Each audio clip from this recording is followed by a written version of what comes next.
Hello, and welcome again to Ethics and Leadership. We've switched over this time, so we're no longer talking about Plato's thoughts on leadership, politics, and anthropology. But we're not going too far down the road, as we're moving on to Aristotle. Now, Aristotle is Plato's most famous student. So Aristotle actually worked with Plato and probably studied with him, even at the place that was behind me last time, at the Academy.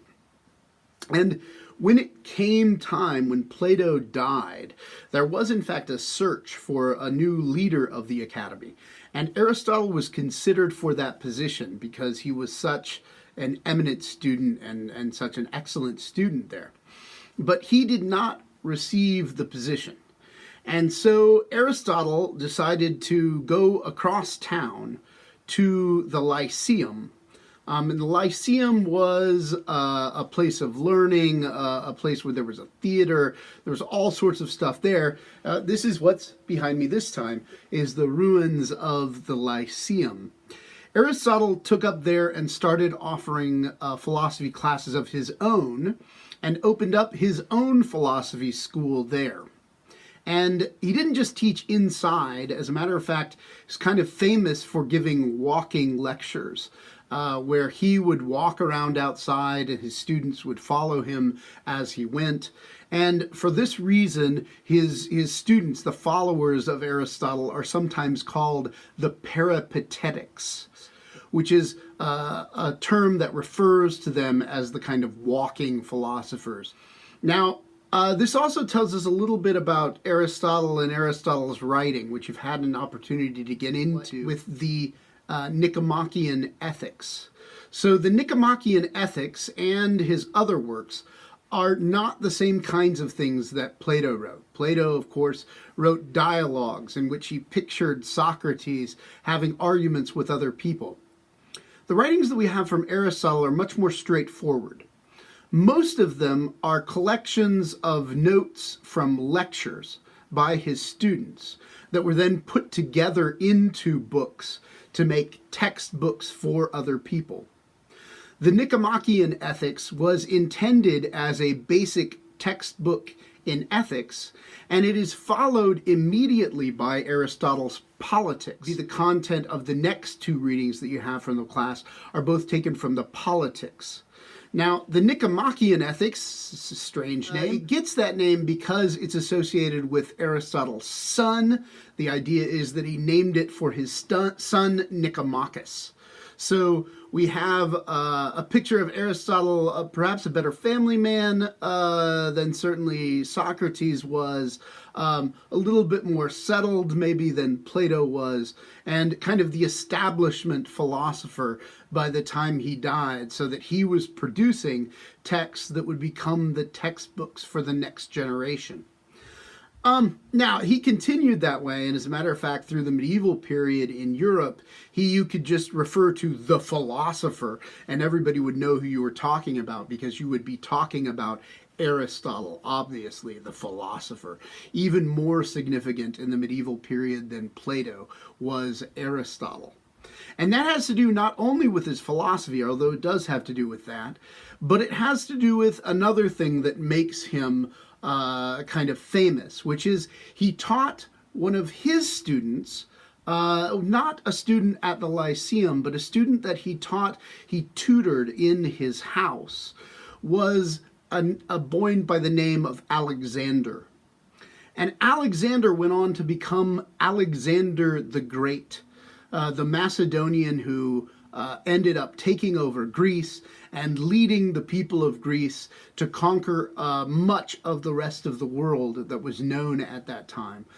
He spread the Greek Empire out throughout the Middle East and into Europe and even into Persia. So Aristotle's philosophy and Plato's philosophy got an advantage from this, in that their philosophy was spread very quickly throughout the known world at the time in the West by Alexander the Great and this conquering of surrounding territories. So Aristotle's interest in politics and ethics was not simply abstract. He was actually interested in trying to give as much practical advice to leaders that existed at his time as he could. And this might show up a little bit in his philosophy when it's compared to Plato's philosophy, which, as we noted, Plato's philosophy was a little bit more abstract, a little bit idealistic, perhaps even utopian in the picture that he drew of philosophy. So let's take a moment to start to get into Aristotle. Now I'm going to start us out with two kind of thought experiments of our own. The first has to do with the social practice that everyone's familiar with, the social practice of giving hugs. Now, when you hug someone, how do you know it's appropriate to hug someone? How do you know it's an appropriate time to hug that person?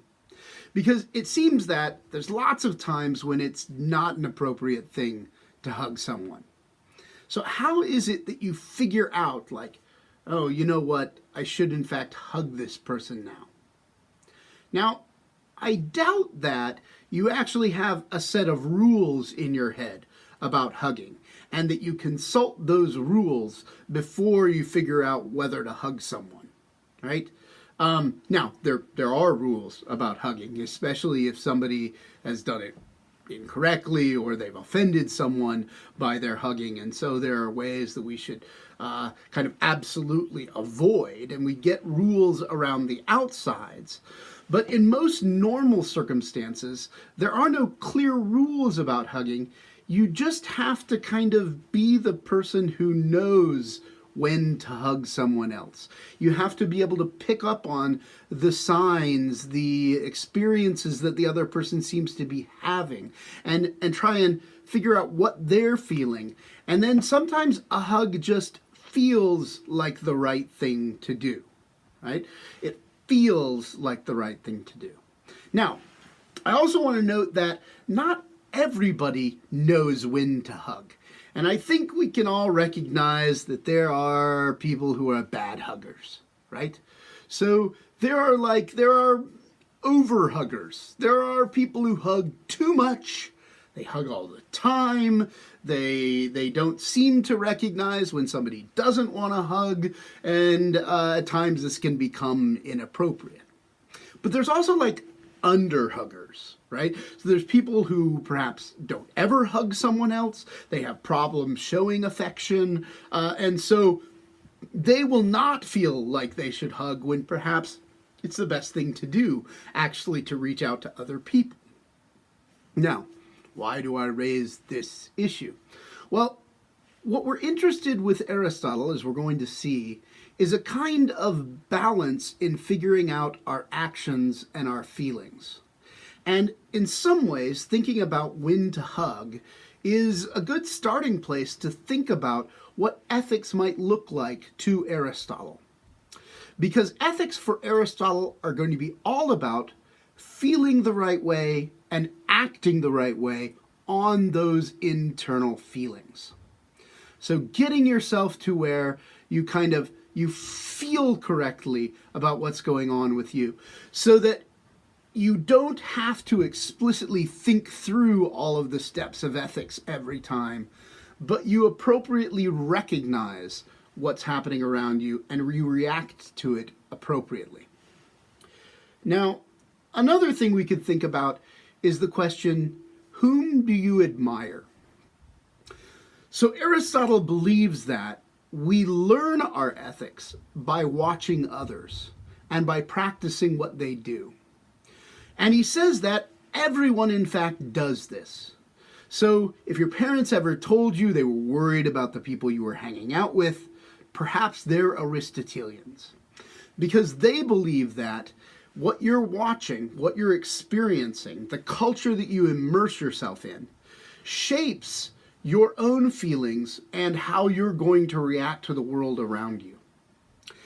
And the control that we have over that can come in trying to recognize or refusing to recognize particular people as ideals that we might recognize and kind of give honor to in our own thought and in our society. So, in some ways, for Aristotle, if you want to become a better person, well, hang around with better people, idolize better people, and practice to be a better person.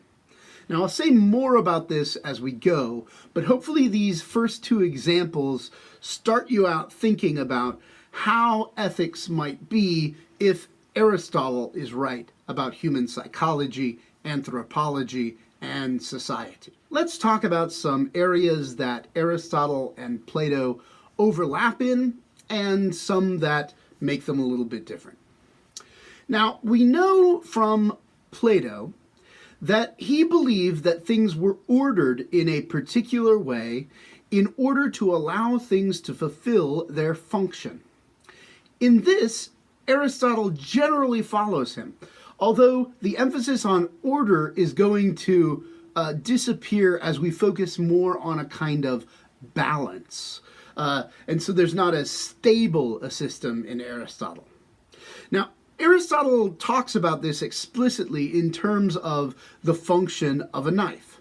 So we know the kinds of qualities that a knife is supposed to have because we know the function that the knife is supposed to serve.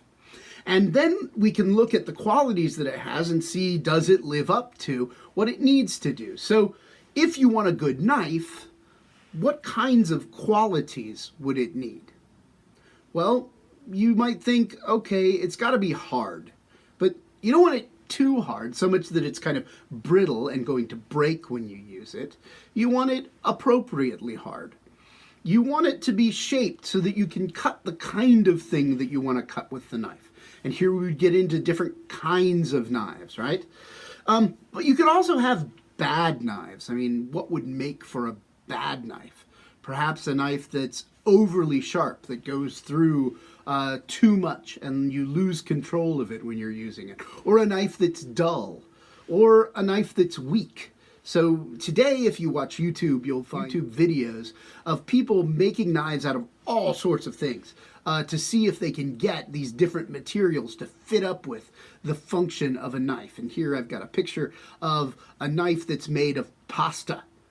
Now, it doesn't seem to me that this is likely to be a very good knife.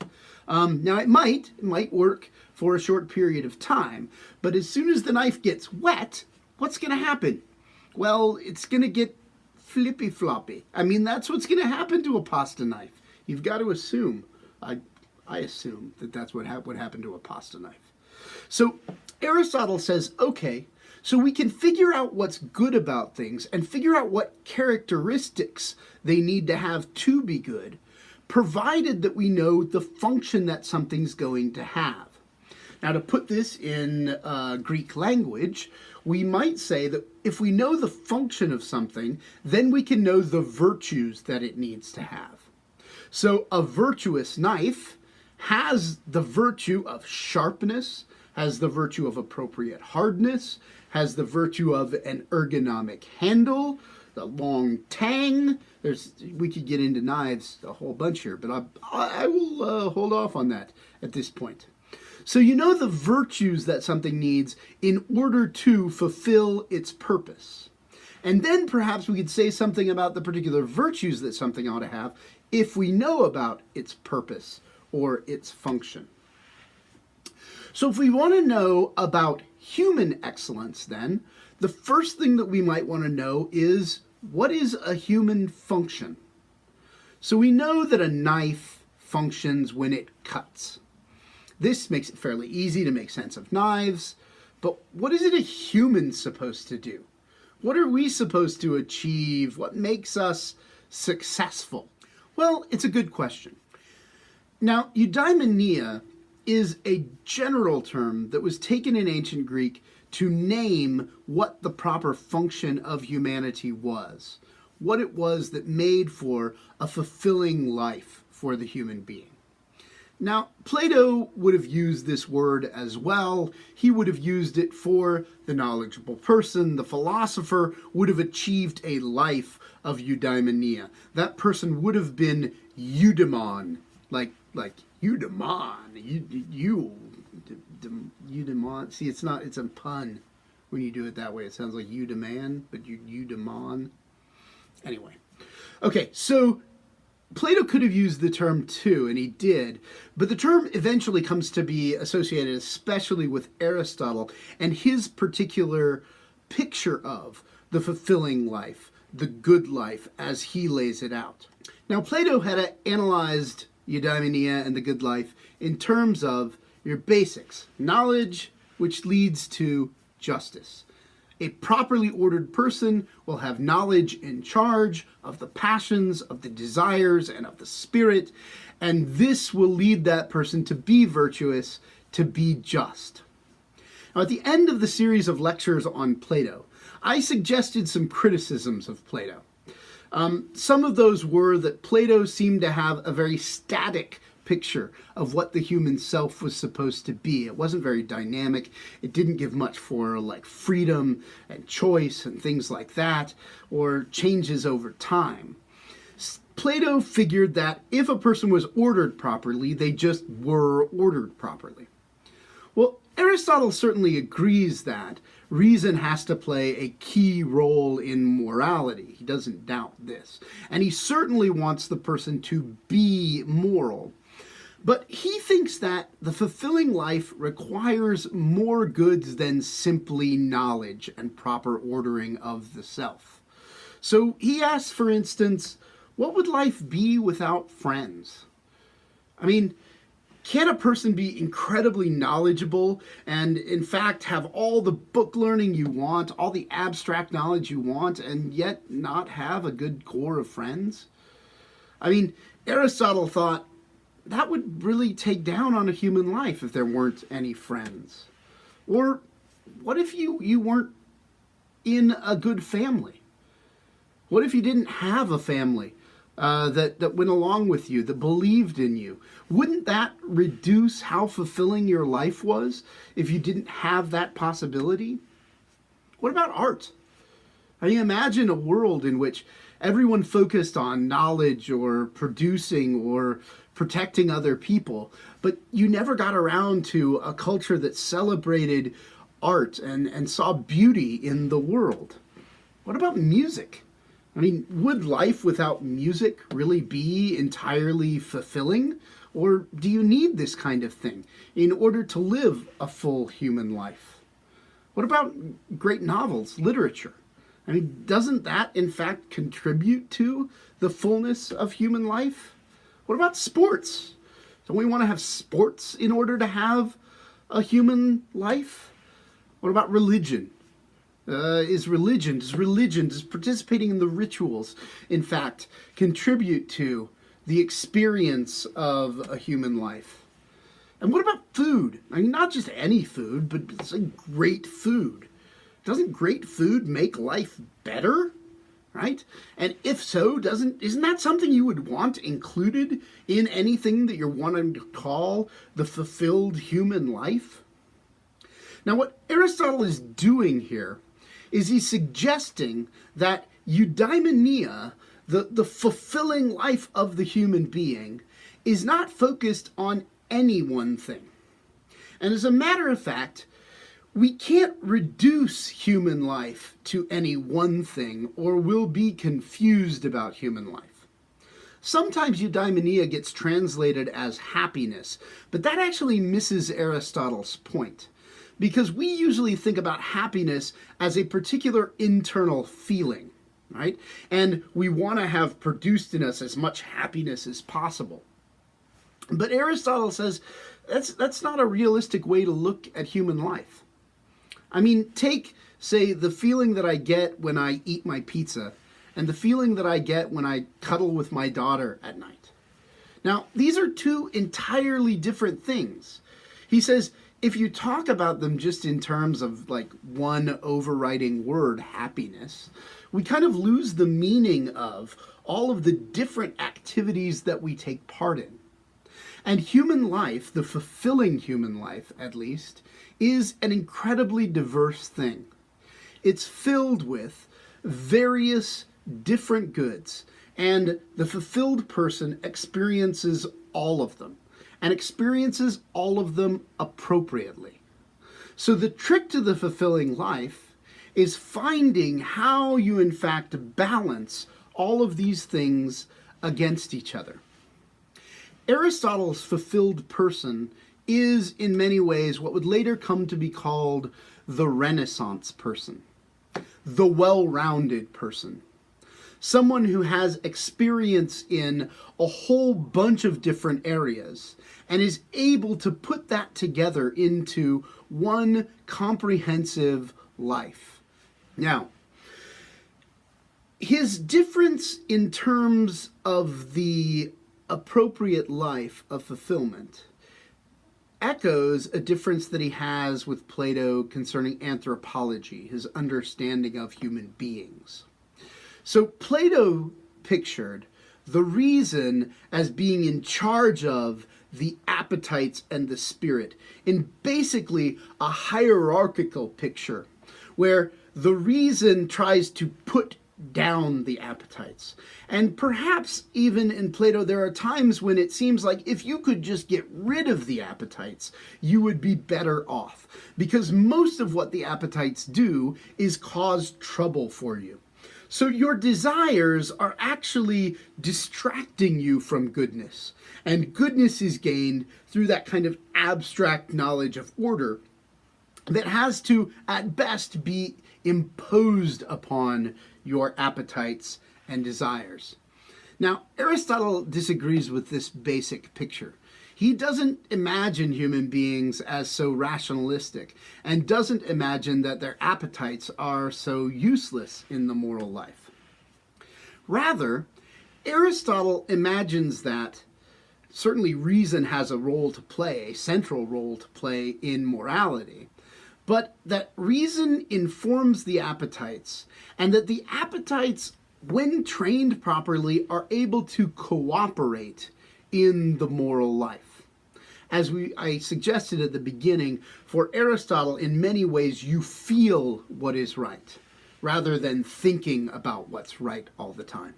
He thought that if you always had to think about what was right, you probably wouldn't actually do it at the particular time. You would be too late in calculating through what you needed to do. Instead, we need to get the appetites on board with morality. And the problem that we most often have is that our appetites are not well trained.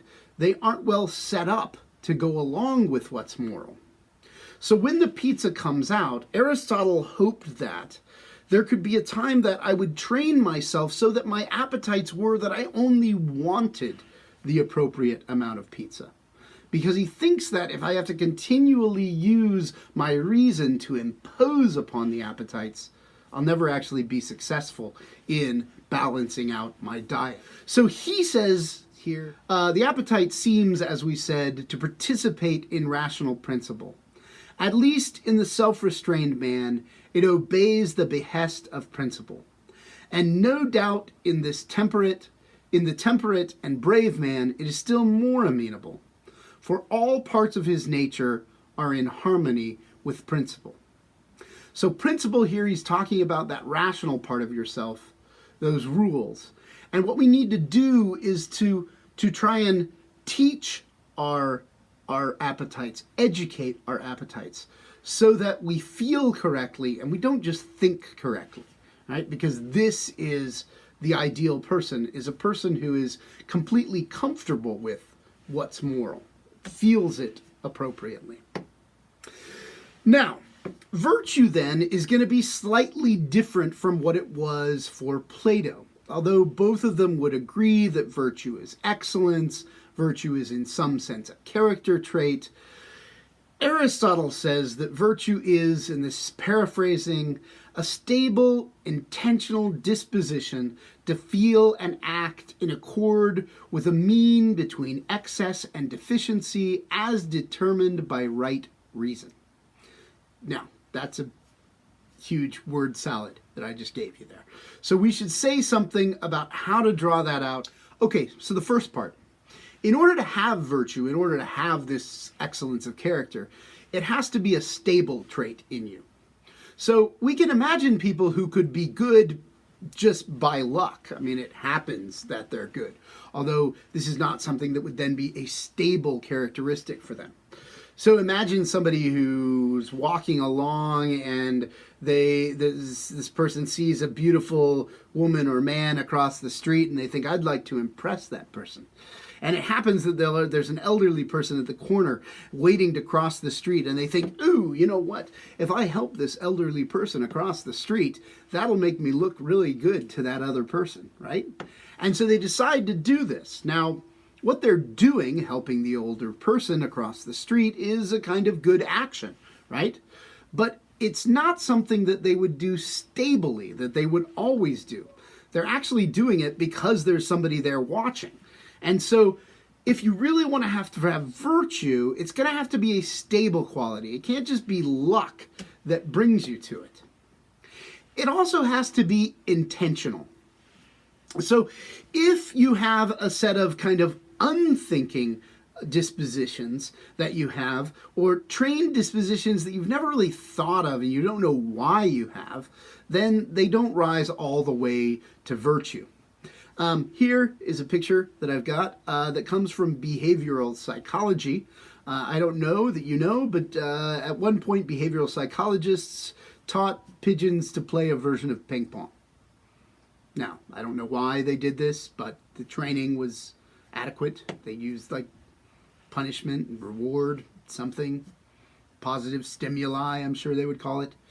But in any case, they taught these pigeons to play ping pong. Now, the pigeons might have ended up to be excellent ping pong players.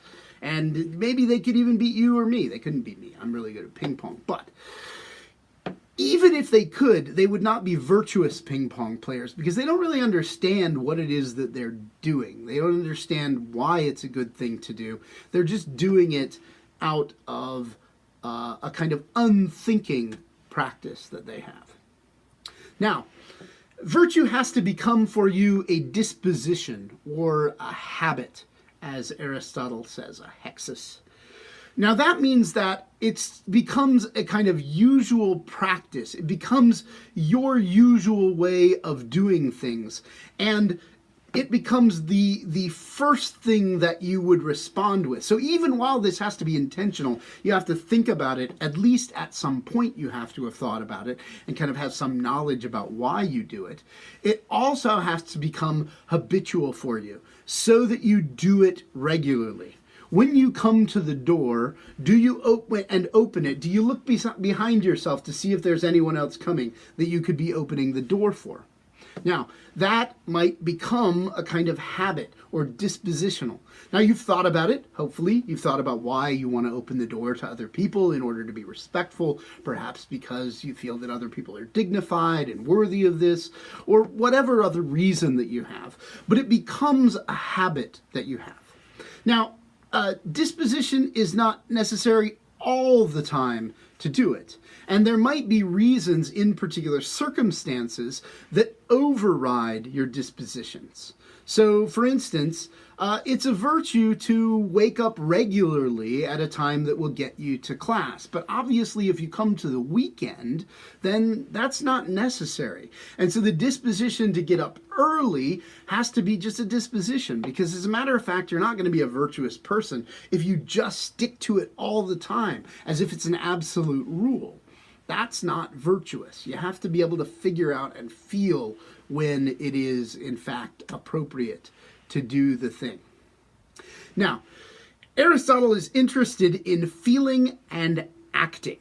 So the disposition that you had regards feeling a particular way and acting a particular way, or perhaps better said, feeling a particular way and acting upon those feelings. So, this will be a major distinction between Plato and Aristotle.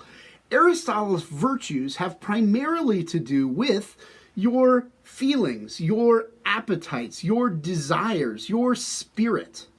The virtues primarily act upon those. And in some ways we could think about the virtues just being the properly trained dispositions, the properly trained desires that you have, so that you feel correctly about things. Now, to tell you how you should feel, Aristotle does have a kind of rule of thumb that goes along with virtue. So if we think about our feelings and our actings, he says, in general, what you ought to aim for is a mean between excess and deficiency, a mean between extremes. So the virtue is to be found between too much and too little. Here, I've already set you up for this because we talked about hugging at the beginning of the video. And I suggested there are over-huggers, people who hug too much. Under-huggers, people who hug too little. And then there's people who hug just the right amount. This is a Goldilocks moment. So there's not too much porridge, there's not too little porridge, it's not too hot, it's not too cold. It's the appropriate amount. So you feel the appropriate amount and you act in the appropriate amount in relation to your own feelings. We can develop this a little bit further. So take a case study of one virtue, the virtue of courage or the virtue of bravery. Now we think about this, bravery or courage, being a character trait, an excellent character trait. Presumably, if you want to be a good person and if you want to fulfill all the things in your life, you will need a certain modicum of bravery, right? But what do we mean by this? Well, too often we think about bravery or courage simply as a lack of fear, okay? So here we have the particular emotion, desire that we're working with, which is the desire of fear. And we know that the virtue bravery has to do with dealing with our fear.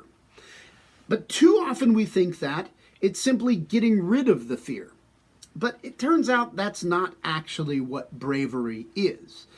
Bravery sits at a midpoint between having too much fear and too little fear. And we can show this by thinking about a couple of examples. So if I take you to the top of a building and I tell you to jump off that building, is it a brave thing to jump off?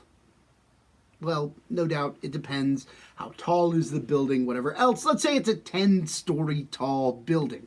Is it a brave thing to jump off the top of the building?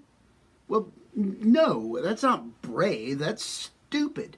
It's foolhardy. You will die if you jump off of the top of the building. As a matter of fact, you should be afraid of jumping off the building if it's 10 stories high, right? So bravery does not conflict with this.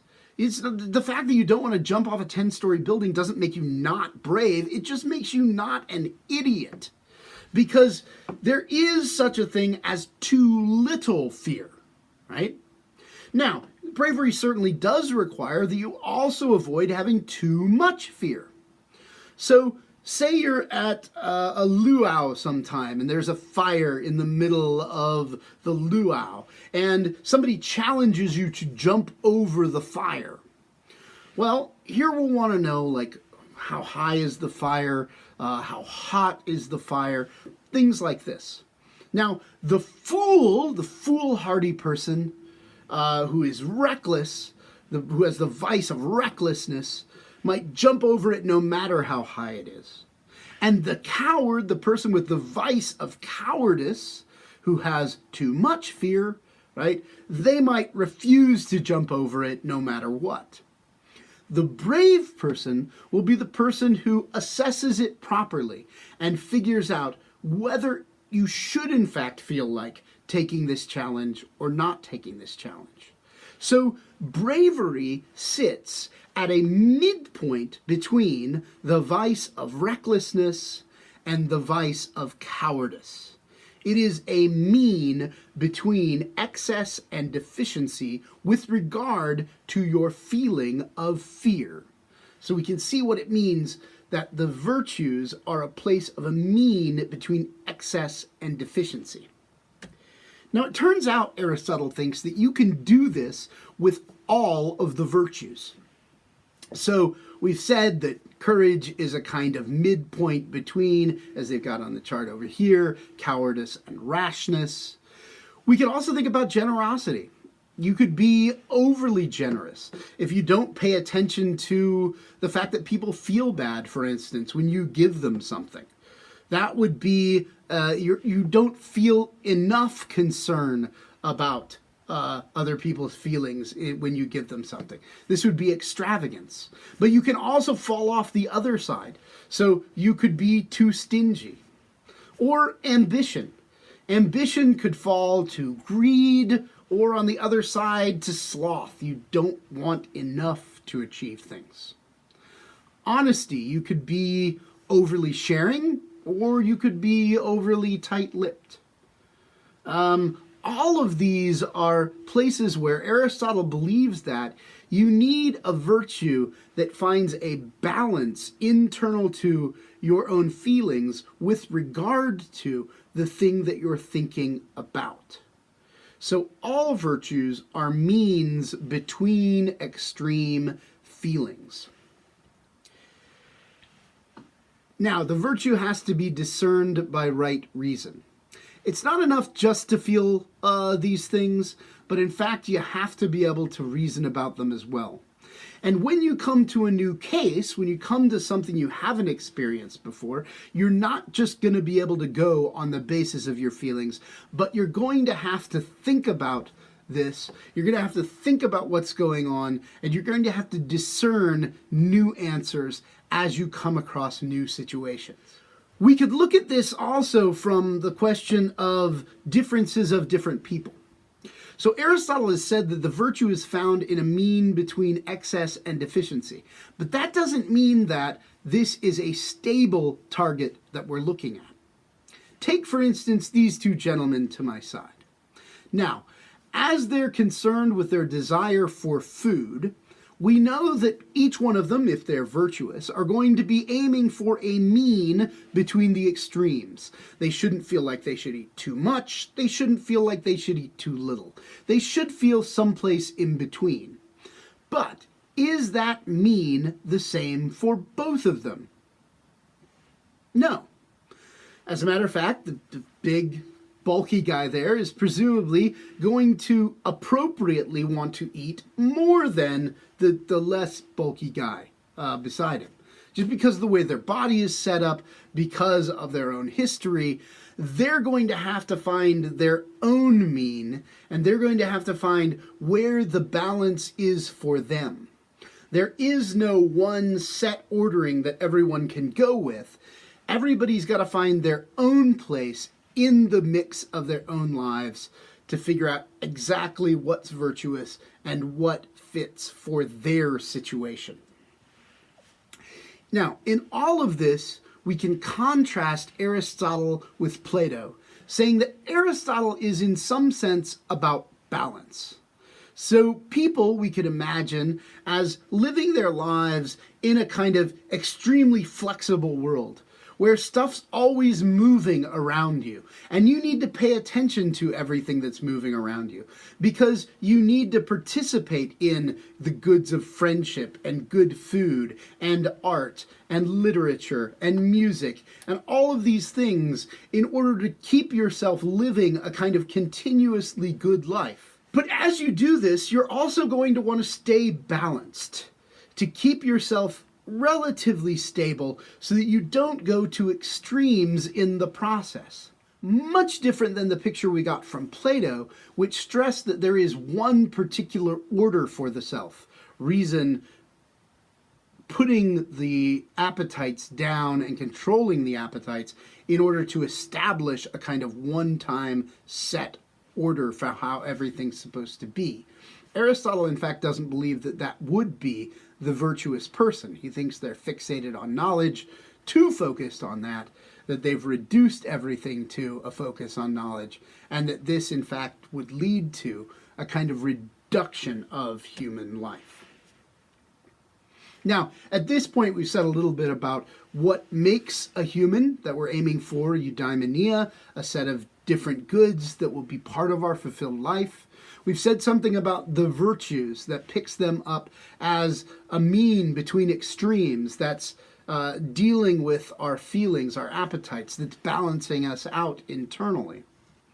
But you might want to know, how can we gain virtue then? So we've talked a little bit about the abstract knowledge of virtue. If we know our function, perhaps we'll gain a little bit about virtue. But that doesn't give us too much.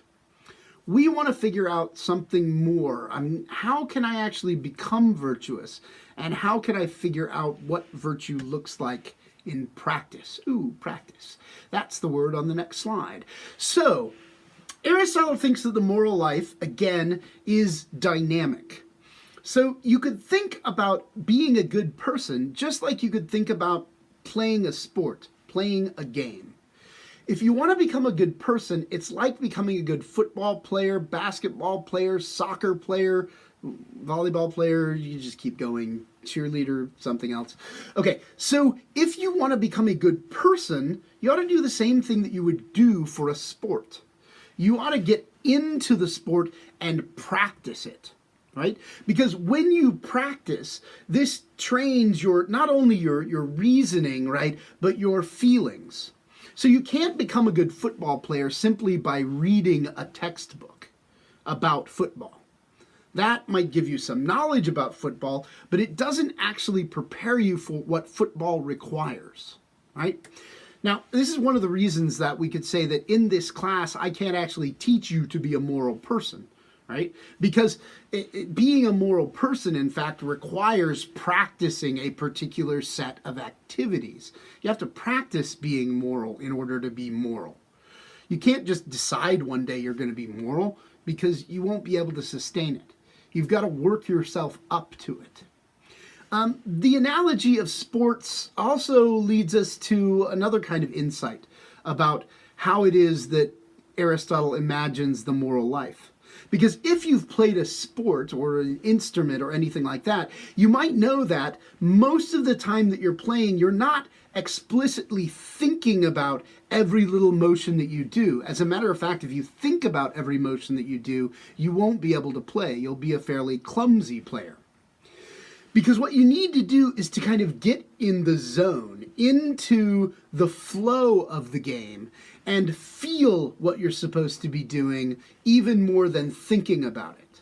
So this parallels, again, Aristotle's picture of moral psychology, which goes along with a kind of sports psychology that would emphasize that you find your place in the game, that you find how you move best, simply by being there, by doing it over and over again until it becomes kind of second nature. Now, if you were decided to go out for a new sport, decided to play it, you might decide what to practice by finding people who are excellent at the game, watching what they do and imitating them.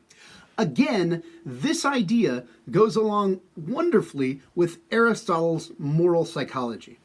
Because if you want to become a virtuous person, if you want to become a good person, as we said at the beginning, this has a lot to do with the people that you admire, the people that you honor, the people that you hang out with, the people that, even when you don't pay attention to it, are shaping your own feelings and your own life. Now, ideally, Aristotle said you would look at who he called the sages, these moral people in society, that you would go out and practice the things that they did. Eventually, in Christianity, this gets taken over in the idea of the saints, that there are saints that are high exemplars of the moral and Christian life, and that Christians should, in fact, imitate them if they want to live up to the standards of a Christian moral life, if they want to be sanctified and achieve a state of superior holiness. That all comes from this Aristotelian idea that what you ought to do is focus on these people. So Aristotle really believes that if you want to become a better person, what you need to do is change your own feelings. Train your desires so that you become more and more good. If you want to be the kind of person that enjoys going and helping at the soup kitchen, go and help at the soup kitchen. Because by going there, by doing the practice, you'll get into the habit and you'll become the person that feels appropriately then about those activities. So watch the ideal people, imitate the ideal people, and eventually you'll come to have their virtues as well. All right, so at this point, we're coming to the end of Aristotle's thought on individual people and how they shape themselves and how they become virtuous. We can also say a little bit already about how this is going to shape his view of leadership. Because leaders are going to want to both be exemplars for other people so that they can shape other people's lives. Other people will want to imitate them and will take on the same qualities that they have. Also, the leaders are going to want to habituate their followers. There's a big word that just means get them into particular habits. It is when you get people into particular habits that you best shape them. And Aristotle thinks that this is a key role for those who find themselves in leadership, in society, in governments, is that they should shape the lives of the people who are members of their society in order to make their lives better and more fulfilling. We're going to start there when we come back after the next reading to say more about Aristotle's politics. So I'll hold off until then. I will see you in the next video.